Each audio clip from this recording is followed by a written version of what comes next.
centrales que eran lógicas o estructurales y también algunas funcionales, ¿no? Y ahora resulta que una forma de ver estas adaptaciones que hemos visto ha sido por ultrasonido, es decir, una ecocardiografía. También, pues, si uno le hace una ecocardiografía, de hecho también puede ver cómo está la fracción de eyección de esa persona. También le podemos simplemente medir la frecuencia cardíaca de la persona. Y otra forma es por medio de un electro. Entonces, esto es importante también porque muchas veces, como parte del control que se les hace a los deportistas, les hacen un electro. Y entonces a veces luego llegan ahí asustadísimos porque resulta que les salió algo raro en el electro. Y sí hay que poder entender cuáles son adaptaciones normales y cuáles son, puede ser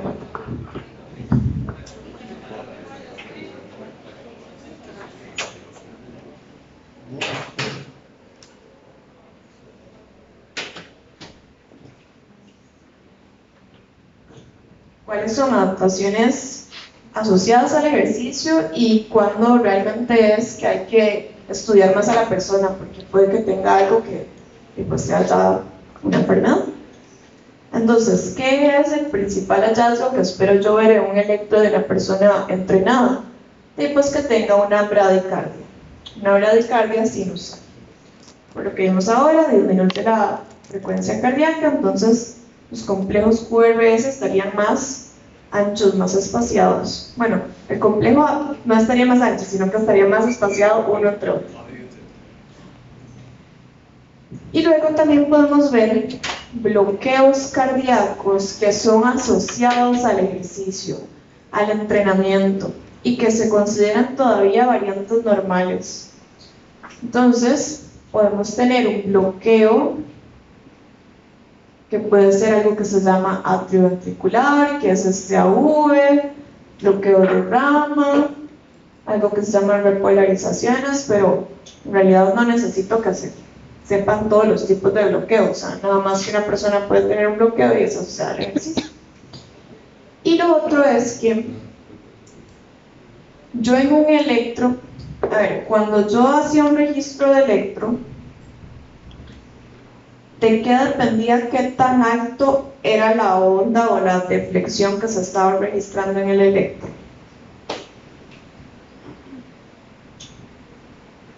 O bueno, empezamos a ver antes. ¿Qué representaba el QRS en un electrocardiograma? Despolarización del ventrículo. Entonces, esa despolarización del ventrículo dependía desde qué derivada estaba viendo yo esa despolarización. Si yo estaba hablando, por ejemplo, de la derivada T2, esa dirección de la despolarización iba a provocar una gran onda positiva. Pero además, como es una despolarización, ¿qué es lo que se está despolarizando, chicos, cuando yo hablo de un electro? Las células marcapaso, los miocitos, el tejido conectivo, ¿qué es lo que se está despolarizando? Cuando yo veo el QRS, los miocitos. Entonces, si yo tengo una hipertrofia, tengo miocitos más grandes y más cantidad de miocitos. Sí. Entonces, ese QRS se puede hacer muy alto. ¿Okay? Entonces, eso es lo que se puede ver. Esto que dice LVH, eso significa hipertrofia del ventrículo izquierdo. Entonces, eso yo lo puedo ver en un electro y que sea normal, que sea una variante por el entrenamiento. Entonces, si en un electro yo llego y mido un QRS y está muy alto, o sea, tiene un alto voltaje, puede ser por las adaptaciones normales. Luego ya obviamente existen otras adaptaciones que no son relacionadas con el entrenamiento, pero de eso no las tienen que conocer. Nada más que sepan que existen ya otras cosas que no le podemos echar la culpa al entrenamiento como tal. Entonces, un electro de una persona entrenada, bradicardia, algunos tipos de bloqueo y una hipertrofia, o sea, QRS muy altos. Ahora vamos a ver un poquito de adaptaciones periféricas, que no van a ser ya de cámaras cardíacas, sino de, como lo dice la palabra, la periferia, es decir, adaptaciones en los vasos sanguíneos, ¿sí? Entonces, de la diapositiva anterior, lo único que importa son las adaptaciones normales. Esas tres que dije normales. Listo. Ahora, las adaptaciones de los vasos sanguíneos, pues nosotros las podemos generalizar, digamos, poner en una palabra ahí es que se favorece la vasodilatación. Entonces, con el entrenamiento se favorece la vasodilatación. ¿Por qué? Bueno, asociado a la contracción muscular. ¿Alguno se acuerda que era la simpatólisis funcional?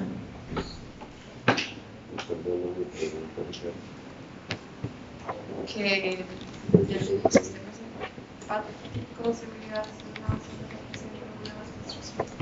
Ajá, digamos, el simpático normalmente debería ser vasoconstricción, pero en los músculos activos, vasodilatación. Ajá, entonces era porque en los músculos activos se liberaban metabolitos vasodilatadores.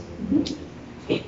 Entonces, simpatólisis funcional, luego asociado a factores liberados por el endotelio. Bien.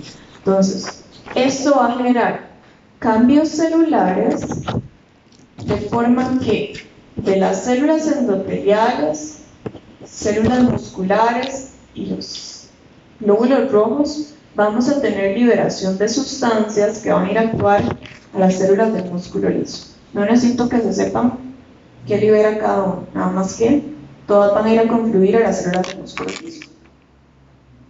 Y ahora sí, esta diapositiva sí necesito que la conozcan, y es que acá, bueno, del lado izquierdo, factores relacionados al reposo. ¿Todos firmaron, chicos? Sí. Y del lado derecho, asociados a cuando la persona está haciendo ejercicio. Luego, esto del centro es una célula del músculo liso, o sea, como si fuera el vaso sanguíneo, y aquí las células del músculo alrededor. Y la parte de arriba, los cuadritos verdes, son factores vasodilatadores, y los de abajo, los rojos, factores vasoconstrictores. ¿Ok? Entonces, en reposo vamos a tener que se van a liberar prostaglandinas, eso significa PG, y eso va a aumentar la liberación de óxido nítrico con el entrenamiento. Entonces, las luces celestes son los cambios con el entrenamiento. ¿Okay? Entonces, en reposo aumentamos óxido nítrico y de este lado disminuimos endotelina. ¿Okay? Entonces estamos aumentando los factores vasodilatadores y disminuyendo los vasoconstrictores. También, bueno, yo sabía que yo supongo. ¿Sí? También como se está generando mayor flujo sanguíneo por este efecto de desbloqueo de los dos sanguíneos que hay más, esa perfusión puede generar que, digamos, las eritrocitos y las demás células liberen más factores vasodilatadores. Sí, de hecho, digamos, eso tiene que ver cuando uno está haciendo ejercicio y hemos que aumentar el gasto cardíaco. ¿Okay? En las paredes de los vasos sanguíneos vamos a tener, por ejemplo, células endoteliales. Entonces, ese aumento del gasto cardíaco va a provocar algo que se llama fuerzas de cizalla. ¿Se acuerdan qué eran las fuerzas de cizalla? Uno lo puede pensar que es como si la sangre estuviera haciendo como una fricción con la pared del vaso. Entonces, si aumenta el flujo sanguíneo, se está generando como más interacción con las paredes. Y eso va a estimular que las células endoteliales produzcan óxido nítrico. Entonces sí, es como que por el ejercicio se aumenta el gasto cardíaco, se va a estimular las células que liberan estos factores. Sí. El signo de pregunta, ahí en el ATP. Entonces, lo que pasa es que a veces se hacen estudios y no se llegan a conclusiones. Entonces, con este todavía no se sabe exactamente si se afecta o no con el entrenamiento. Entonces, por eso yo nada más les dije, con el entrenamiento se cree que aumentan prostaglandinas y óxido nítrico. Y se cree que disminuye endotelina. Esta todavía no sabemos. Y la línea de lado. Ya voy. Entonces, esto es en reposo. Y esto es nada más para dividir vasodilatadores con vasoconstrictores, nada más para hacer el gráfico. ¿Okay? Entonces, en reposo aumentan vasodilatadores, disminuyen vasoconstrictores. Ahora, si la persona ya hace ejercicio después del entrenamiento, tenemos igual que se conserva aumento de prostaglandinas, aumento de óxido nítrico, pero ahora va a disminuir la norepinefrina. ¿Se acuerdan que norepinefrina era de cuál rama del autónomo? ¿Simpático o parasimpático? Del simpático. Normalmente eso iba a causar vasoconstricción. Entonces, con el entrenamiento disminuye la liberación de norepinefrina, aumenta óxido nítrico y entonces de nuevo se favorece la vasodilatación. ¿Okay? ¿Le respondí la pregunta, Carolina? Sí. Sí. Entonces, en la primera parte, cuando uno está en reposo, lo que se promovía antes era la vasodilatación también.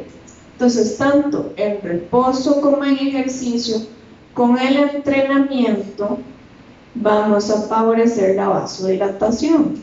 Entonces, si tenemos vasodilatación, ¿qué va a pasar con las resistencias vasculares? Disminuyen. ¿Ok? Entonces, eso lo van a ver en la clase de hipertensión y es una de las razones por las que se les recomienda a las personas hipertensas hacer ejercicio. Porque en este caso vamos a disminuir las resistencias vasculares en reposo y en ejercicio. Entonces, de hecho, eso podría mejorar las cifras de presión arterial de una persona. La flecha entonces que está Acostada, es como que se cree que o se mantiene o aumenta, pero acá no vamos a quedar como que se aumenta. Bien. Profe, ¿qué me dice que ejercicio es máximo? ¿El ejercicio hacia mayor intensidad? Probablemente pasa lo mismo. Solo que a veces cuando hacen estos estudios es como que es más fácil de mantenerlas. Cuando hacen estos estudios, chiquillos, estos tienen que medir cómo están los niveles de óxido nítrico y cómo están los niveles de liberación de norepinefrina. Entonces eso normalmente, por ejemplo, llegan y ponen como unas agujas a nivel muscular de las personas o en los vasos sanguíneos. Y entonces ahí literalmente miden cómo están los niveles de estos factores. Entonces, si una persona estuviera haciendo ejercicio máximo por procedimiento, digamos, por la metodología, sería más difícil de medir. Entonces, a veces simplemente lo hacen con su máximo y tal vez todavía no han hecho el estudio con máximo. Pero nosotros podríamos pensar por la fisiología que es parecida, debería tener el mismo comportamiento. Okay. Entonces, ¿por qué es que sucede esto? Bueno, porque se ha visto que con el entrenamiento dijimos que iba a disminuir. Acá tenemos barras blancas, esto que dice MSNA. MSNA podemos tomarlo como la tasa de disparo de las neuronas simpáticas. Entonces, con el entrenamiento disminuye el tono simpático y las barras negras es norepinefrina venosa. Con el entrenamiento también disminuye los niveles de norepinefrina. ¿Okay? Entonces, con el entrenamiento, menor tono simpático, menor liberación de norepinefrina, menor vasoconstricción menores resistencias vasculares. ¿Okay? Si nosotros tenemos menor resistencia vascular, ¿cómo va a estar el flujo sanguíneo? Menor resistencia, ¿cómo está el flujo? Aumentado. Exactamente. Entonces acuérdense, el flujo dependía de presión y resistencia. ¿Okay? Era como yo les ponía el ejemplo como de cuando uno estaba tomando un fresco.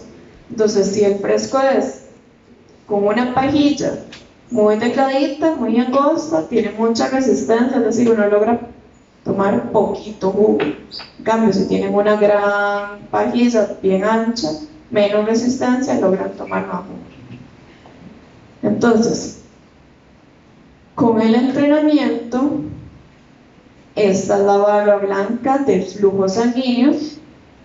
Esperamos un aumento del flujo sanguíneo, que veíamos disminución de las resistencias. Y ahorita vamos a ver de la diferencia arterial. Entonces, ¿qué es lo que va a determinar el consumo de oxígeno máximo de una persona? Volumen sistólico, frecuencia cardíaca y diferencia arteriovenosa. Entonces, de la clase pasada, ¿qué pasaba con la diferencia arteriovenosa durante el ejercicio? Arteriovenosa de oxígeno. Aumentaba. ¿Por qué? Porque la sangre arterial llegaba con cierta cantidad de oxígeno, pero en el músculo había un coeficiente de utilización muy alto y salía con muy poquito oxígeno. Aumenta el coeficiente. ¿Ok? Entonces, ¿qué pasa con el entrenamiento con el volumen sistólico? Aumenta. ¿Qué pasa con la frecuencia cardíaca? Se mantiene, máximo se mantiene. La diferencia arteriovenosa se va a aumentar, esta es la barra de rayitas, se va a aumentar, pero no tantísimo. ¿Ok? Pero sí se va a aumentar. ¿Ok? Ahora, estas adaptaciones que yo les he ido contando no se dan todas al mismo tiempo, sino que dependiendo de cuánto tiempo siga la persona entrenando, se van a dar primero una, luego otra, así. Entonces, en cuestión de días, vimos 10 a 14 días, llegamos a ver un aumento del volumen sanguíneo. Este aumento del volumen sanguíneo iba a provocar mayor retorno venoso, mayor volumen telediastólico, mayor volumen sistólico. ¿Ok? Si la persona sigue entrenando, ya en cuestión de semanas, vamos a tener aumento del volumen de eritrocitos, aumento en la función vascular y aumento en la capilaridad y de la densidad de mitocondrias.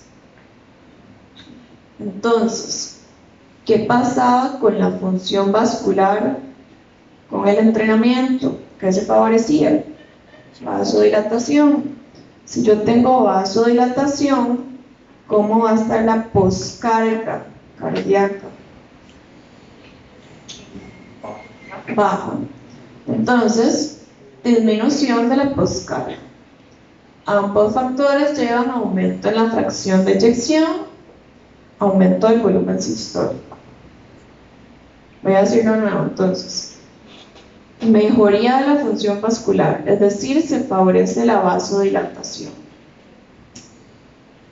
Resistencias vasculares van a estar disminuidas. Eso quiere decir que el ventrículo se tiene que contraer contra una fuerza menor, o sea, la fuerza que se opone a la contracción es menor. Entonces la poscarga es menor. Eso quiere decir que con cada latido va a lograr eyectar más cantidad de volumen, es decir, aumento del volumen sistólico. ¿Okay? Dijimos que iba a aumentar y va a haber angiogénesis, aumenta la capilaridad, aumento de mitocondrias y que íbamos a hacer un metabolismo más eficiente. Entonces al final vamos a aumentar la tasa de extracción de oxígeno de los músculos activos. Entonces, ¿qué va a pasar con la diferencia arteriovenosa? Exactamente. Entonces se va a extraer más oxígeno. Y por último, si la persona sigue entrenando, en cuestión de meses vamos a tener el remodelado cardíaco. Es decir, cambiamos las dimensiones de los ventrículos. Y esto al final también podría favorecer este aumento del volumen sistólico. Sí.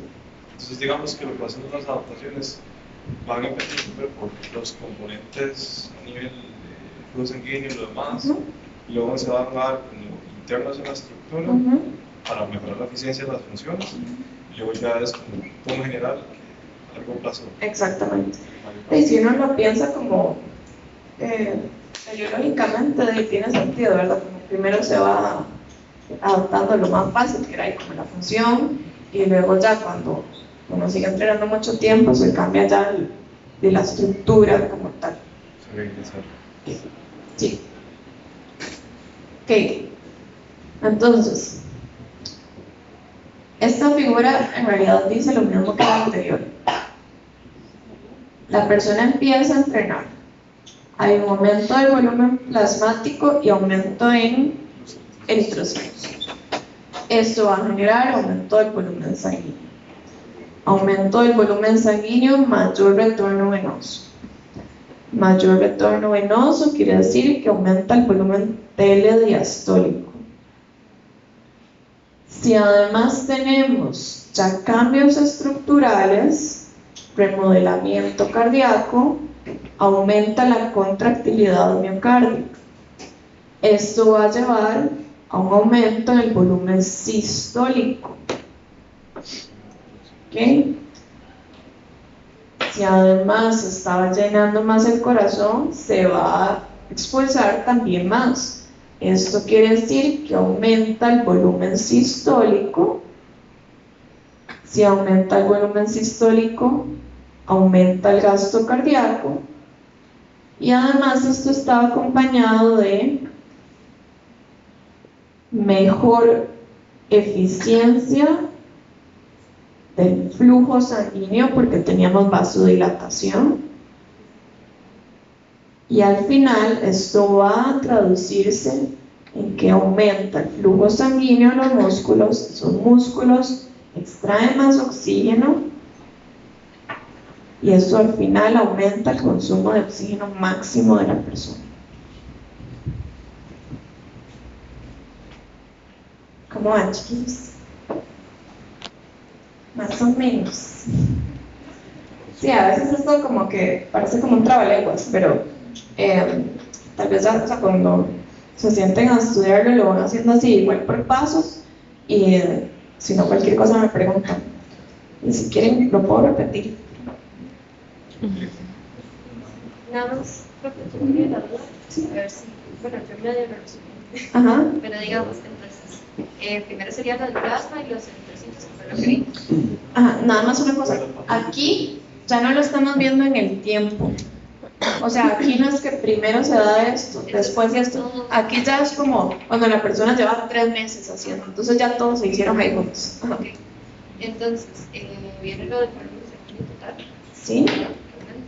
Y seguiría como bueno, lo que sí ahí sería como esos cambios estructurales. Exactamente. Después lo del volumen sistólico, Ujú. que vimos anteriormente.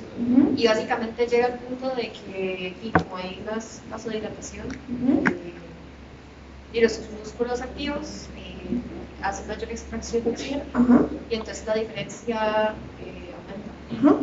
Exactamente. Y entonces al final, eso genera que si yo le mido el consumo de oxígeno a una persona entrenada, va a ser mayor que una persona no entrenada. Okay. Resulta que cuando las personas empiezan ahí a estudiar y la cosa, a veces se asustan porque todos dicen como es que me dijeron que tenía el corazón grande, entonces ya yo mejor voy a dejar de hacer ejercicio. Entonces Entonces nada más hay como anuncio comercial, ¿verdad?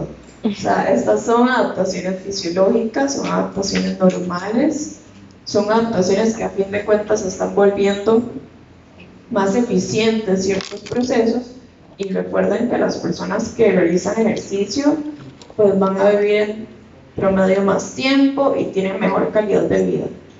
Ya, si a la persona le hacen todos los estudios y ven que la persona no tiene cambios asociados al entrenamiento como tal, sino ya algo patológico, y pues ahí sí, ya tienen que estudiarlo más y pues ver de dónde vienen los problemas. Pero es que a veces pasa que, bueno, me voy a salir del tema, porque esto lo vamos a ver en enfermedades cardiovasculares, pero a veces la gente se asusta porque si hay una carrera y resulta que lamentablemente una persona tuvo, por ejemplo, un infarto, que se muere ahí en medio de la carrera, obviamente eso sale en todas las noticias y hay todos los medios, y entonces la gente dice, no, entonces yo mejor no voy a hacer ejercicio porque entonces después me infarto ahí en la carrera, ¿verdad? Pero eso no vamos a ver después. Entonces, conclusión, son cambios fisiológicos. ¿Tienen alguna pregunta con adaptaciones cardiovasculares? No. Ok. Y ahora nos falta hablar un poco de adaptaciones respiratorias. Entonces, nada más recordemos, en adaptaciones, o sea, cuando uno hacía ejercicio, a mayor intensidad del ejercicio, ¿qué pasaba con la ventilación? Aumentaba. ¿Qué? Entonces, mayor intensidad del ejercicio, que es este eje X representado como los watts, genera mayor ventilación. Eso es en general. Pero acá hicieron un estudio de una persona, noviembre, la rayita roja, antes, o sea, la persona estaba ahí normal, y le hicieron un programa de entrenamiento y le repitieron las mediciones en abril. Es decir, rojo preentrenamiento, azul postentrenamiento. Y entonces vieron que, bueno, ¿qué vieron? ¿Qué ven ustedes ahí en el gráfico? Disminuyó la ventilación después de, o sea, con una misma intensidad disminuyó la ventilación por las adaptaciones. Exactamente. Entonces, si yo me fijo una intensidad, digamos, de 300 watts, la persona disminuyó la ventilación posterior al entrenamiento. ¿Okay? Entonces, hay una disminución de la ventilación pulmonar a ejercicio submáximo. Ya la parte de ejercicio máximo, pues en realidad depende un poco, porque la cosa es que muchas veces las personas no entrenadas además cuesta que lleguen a ejercicio máximo. Pero en buena teoría, si llegaran a ejercicio máximo, incluso las personas entrenadas sí lograrían aumentar la ventilación pulmonar máxima. Pero eso en realidad también es porque esta persona llegó hasta aquí, hasta digamos 525 watts, y lograba más, un poco más de tiempo. Pero en buena teoría nos vamos a quedar en intensidad submáxima y que de fijo disminuye la ventilación pulmonar. ¿Ok? Pero que sí puede, si la persona llega a intensidad máxima, aumentar la ventilación máxima con el entrenamiento. ¿Por qué pasa esto? ¿De qué dependía la ventilación? ¿Cuáles eran los dos factores que determinaban la ventilación pulmonar?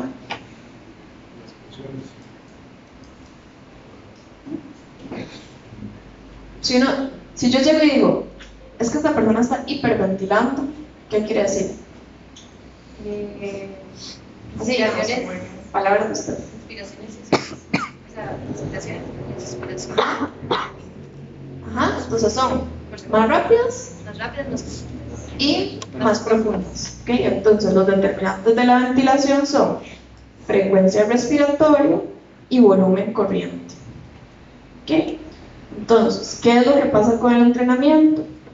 De nuevo acá tenemos diferentes intensidades de ejercicio y nos dicen cómo está la frecuencia respiratoria y cómo está el volumen corriente. ¿Okay? Entonces, vean que en este caso la frecuencia respiratoria la compararon con una persona que no era entrenada, era aficionada, era ahí el azul, y un ciclista que era la línea roja. Entonces, ¿qué pasa con la frecuencia respiratoria del ciclista? ¿Cuándo empieza a aumentar la frecuencia respiratoria de este ciclista? Está llegando Intensidades en realidad altas. O sea, como que viene aquí planito, viene una meseta, y hasta que llega acá como a 300 watts es que ya empezamos a ver un aumento mayor de la frecuencia respiratoria. Entonces, si yo comparo la frecuencia respiratoria del sujeto no entrenado y del entrenado, pero a una misma intensidad, digamos acá 350 watts, disminuye la frecuencia respiratoria en el entrenado. ¿Okay?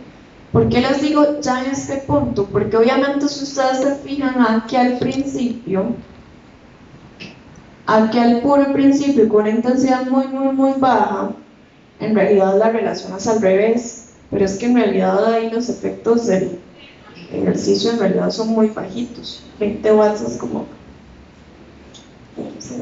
ir a caminar. Entonces eso todavía no es significativo. Nos vamos a fijar ya cuando la persona pasó de la meseta y hizo el aumento. Entonces ya en ese caso si decimos que disminuye la frecuencia respiratoria. El volumen corriente, vean que en realidad no hay tanta diferencia, o sea, la distancia entre las líneas no es tantísima, pero sí podríamos decir que en términos generales hay un aumento en el volumen corriente con el entrenamiento. ¿Okay? También hay como un poco más controlado. Exactamente, en este como que va ahí subiendo, un poco más, ¿cómo se llama eso? Paulatino. Entonces, decimos que a un entrenamiento submáximo, digamos 350 watts, va a aumentar el volumen corriente, pero disminuye la frecuencia respiratoria. Y entonces en realidad, si la persona está disminuyendo la frecuencia respiratoria, pero está generando respiraciones más profundas, podemos decir que eso va a favorecer a una extracción de oxígeno un poco más eficiente. ¿Okay? Digo, no lo voy a ver tanto también como en la vida, ¿sí o no? Yo no sé si ustedes han pasado, pero una vez yo me fui a correr con un amigo que hacía mucho ejercicio. Y entonces apenas estábamos ahí empezando y digamos, yo no podía hablar porque estaba súper cansada y yo ahí ahogándome y ahí mi frecuencia respiratoria es súper alta, volumen corriente es súper alto, y él que ya estaba acostumbrado a correr, estaba ahí contándome una historia y yo entonces con el entrenamiento disminuye frecuencia, pero sí aumenta un poquito el volumen corriente. Okay. La vez pasada, no sé si se acuerdan, pero cuando vimos la parte de la curva de disociación de hemoglobina, nosotros vimos factores que iban a correr esa curva, que iban a disminuir la afinidad de la hemoglobina por el oxígeno. Habíamos mencionado temperatura, ¿qué más habíamos mencionado? pH, disminución del pH, ¿qué más?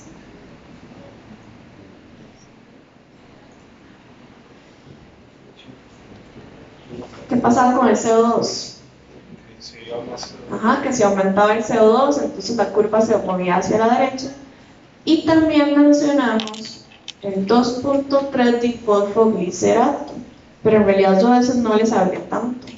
¿Por qué es que no les hablé tanto? Porque en realidad hay resultados que como que una gente hizo unos estudios y vio algo y luego otros los contradicen y entonces todavía no se sabe exactamente qué es lo que pasa. Con el entrenamiento, en buena teoría, hay gente que dice que podría aumentar los niveles de difosfoglicerato en los músculos activos. Entonces, en buena teoría, si aumenta el 2.3 de PG, se corre la curva de asociación hacia la derecha y entonces va a ser más fácil o más difícil entregar el oxígeno que venía en la hemoglobina. si la hemoglobina tiene menos afinidad por el oxígeno, va a ser más fácil la entrega de ese oxígeno. ¿Okay? Voy a hacerlo de nuevo. El 2.3 de pG, en buena teoría, corre la curva hacia la derecha. Eso quiere decir que disminuye la afinidad de la hemoglobina por el oxígeno. Entonces, en músculos activos, si hay menor afinidad del oxígeno y la hemoglobina, entonces la hemoglobina suelta más fácil el oxígeno. ¿Okay? Y se supone que con el entrenamiento aumentarían los niveles de 2.3 de pG. Pero como les digo, hay gente que en realidad no ha encontrado diferencias. Hay gente que incluso más bien ha encontrado que con el entrenamiento disminuye. Entonces, eso está ahí como más o menos. Nada más que les puse ahí lo que viene el libro de ustedes, porque es como la fuente oficial, pero nosotros para la clase vamos a decir que todavía no se sabe, que hay resultados conflictivos. Y eso quiere decir que no se lo voy a preguntar de fijo en el examen, porque de ahí sería como controversial. Aquí. Entonces, chiquillos, nosotros dijimos, flujo de aire iba a depender del intercambio a través de una membrana. Ese intercambio a través de una membrana, ¿de qué va a depender? Bueno, ¿qué tipo de transporte es? Difusión simple. Okay, entonces, ¿de qué factores depende la difusión simple? Gradiente de presiones o de concentraciones, ajá, ¿y de qué más? Y de la permeabilidad. ¿Qué en Respi nosotros le decimos? El DL, ¿se acuerdan? O el coeficiente de difusión. Esas son las siglas. Entonces, ¿qué pasaba? Bueno, ¿y de qué dependía el coeficiente de difusión o el DL? ¿Cuáles eran los dos factores que me afectaban más el DL?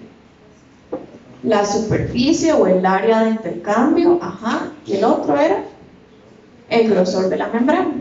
Entonces, ¿ustedes creen que en ejercicio o con el entrenamiento debería cambiar el grosor de la membrana? Que se haga más gruesa, más delgada. Dices, suena como que... Pero ¿qué pasaba con la superficie de intercambio? Aumentaba, ¿por qué aumentaba? Se estaban reclutando nuevos vasos, se estaban distendiendo nuevos vasos y los alveolos estaban más expandidos. Okay. Entonces, ¿qué pasaba con el coeficiente de difusión con el ejercicio? Aumentaba. Okay. Este fue el gráfico que vimos la vez pasada. A mayor intensidad, la capacidad de difusión va a ir aumentando. Okay. Pero resulta que cuando yo comparo en sujetos entrenados, esta capacidad de difusión desde el reposo ya es mayor que en sujetos no entrenados. Y además va a aumentar mucho más. Tiene una pendiente mayor y la capacidad de difusión máxima también es mayor. ¿Okay? Eso, de nuevo, es sobre todo en entrenamientos de predominio aeróbico. En otros es un poco diferente, pero no nos vamos a meter en eso ahorita. Sí. ¿Cuáles eran las dos variables que había que se promoviera la difusión? Sí, la de la PL por gradiente de presión. Y la que era como más de la estructura en sí, que era el grosor de la... Y el DL depende del grosor de la membrana, coeficiente de el gas como tal, de la superficie de intercambio y de una constante. Todas esas, excepto las... Todas esas aumentadas, o sea, como menos el grosor de la membrana. El grosor de la membrana no debería cambiar en una persona sana. Si una persona, ¿qué pasa si una persona está haciendo ejercicio y resulta que la persona está enferma y tiene un aumento en la producción de secreciones? secreciones que llegan a vías respiratorias pequeñas. ¿Qué creen que va a pasar con ese grosor de la membrana? Aumenta. Entonces, ¿qué va a pasar con esa capacidad de difusión, con el coeficiente de difusión? Disminuye. Entonces, una persona que tiene, por ejemplo, una neumonía o que tuviera, no sé, COVID, cuando hacía ejercicio, esa capacidad de difusión iba a ser menor. Entonces, la persona ahí sentía que se estaba muriendo. Sí. Una segunda vez que me dio COVID, yo no me he dado cuenta, Ajá. pero era curioso porque se entrenaba, tomaba como o algo así, sentía muy extraño el aire y ya después a los días obviamente me pasan los exámenes y era eso mismo. Pues probablemente está ahí habiendo cambios que usted ni siquiera se ha dado cuenta, pero digamos, en reposo al ratín y se iba a dar cuenta. Pero cuando hace ejercicio, ay sí. Por ejemplo, como ya arrancando el calentamiento, con la clase y lo demás, estaba como ahogado. ¿Qué le pasa? Y usted no sé. Estaba covidoso. Bueno, chicos, entonces sí, dijimos que la capacidad de difusión aumenta con el entrenamiento y que además la capacidad de difusión máxima es más. Ahora, entonces, ¿sí le respondí la pregunta? Sí, Ahora, entonces, la vez pasada habíamos hablado un poquito de músculos respiratorios y entonces habíamos hablado que en general en ejercicio iba a cambiar esa mecánica porque se iban a estar activando más músculos inspiratorios y aspiratorios, ¿verdad? Y resulta que uno puede hacer un entrenamiento específico de los músculos respiratorios. Entonces se usan estos aparatos que son unos aparatos que van a generar una resistencia que se le puede dar aquí vueltita como a los grados de resistencia que uno quiere. La persona se lo pone en la boca e inspira. Es decir, está realizando una inspiración a una resistencia aumentada. Y eso se ha visto que en buena teoría podría aumentar la capacidad de esos músculos respiratorios. Y se le pide a la persona que intente respirar un poco más rápido, entonces ahí eso los tira en la aplicación ahí del aparato. Y les dice cómo está la fuerza de sus músculos respiratorios. Nada más hay un anuncio, lo que uno ve ahí en internet y esas cosas, que es como mejora tu capacidad respiratoria y ponen como un cronómetro en que la persona tiene como que aguantar el aire, no sé si alguna vez lo viste. Bueno, eso no sirve. Entonces, para entrenamiento de músculos respiratorios, eso sí sirve. ¿Okay? ¿Por qué es que se supone que sirve? Bueno, nosotros de manera general decimos que cuando una persona, que se acuerdan que esto lo habíamos visto la vez pasada, que cuando una persona estaba cansada, como que decía, siento que me falta el aire, pero realmente lo que está teniendo es un problema de que le falta el aire, o qué es lo que está pasando. Entonces, nosotros en la fatiga, nosotros podemos tener un componente central y un componente periférico. Este componente central, a fin de cuentas, lo que va a generar es esa sensación de disnea, esa sensación de falta de aire. Pero resulta que cuando la persona hace un entrenamiento de sus músculos respiratorios, en buena teoría va a aumentar la capacidad aeróbica, sobre todo del diafragma. Y eso va a generar que disminuya la acumulación de hidrogeniones y los requerimientos de flujo sanguíneo. ¿Ok? En buena teoría, disminuye la fatiga. Yo sé que ahí ustedes ya conocen muy bien que la fatiga no es ahí como que el enemigo sea el lactato, ¿verdad? Pero ahí en el libro todavía ponen ahí como que sí tiene que ver con el lactato. Pero bueno, con el entrenamiento sí se ha visto que aumenta la capacidad de estos músculos respiratorios. ¿Y por qué es importante que no necesiten tanto flujo sanguíneo? Porque resulta que nosotros tenemos pues, cierta cantidad de gasto cardíaco y ese gasto cardíaco pues, se va a ir distribuyendo a diferentes lugares. Pero si esos músculos respiratorios se están llevando mucho flujo sanguíneo, o sea, mucha proporción se está yendo a los músculos respiratorios, entonces va a haber menos flujo disponible para los músculos activos. Entonces se ha visto que si uno hace este entrenamiento en músculos respiratorios, en buena teoría, va a haber menor competencia por ese flujo sanguíneo y más flujo disponible para estos músculos activos. ¿Okay? Y entonces al final, pues en buena teoría, tendríamos que la persona dura más tiempo hasta llegar a la fatiga. Esto, como que le digo, como que se supone y no sé qué es porque, pues sí hay estudios, pero como que todavía está medio reciente, entonces, ahí más o menos.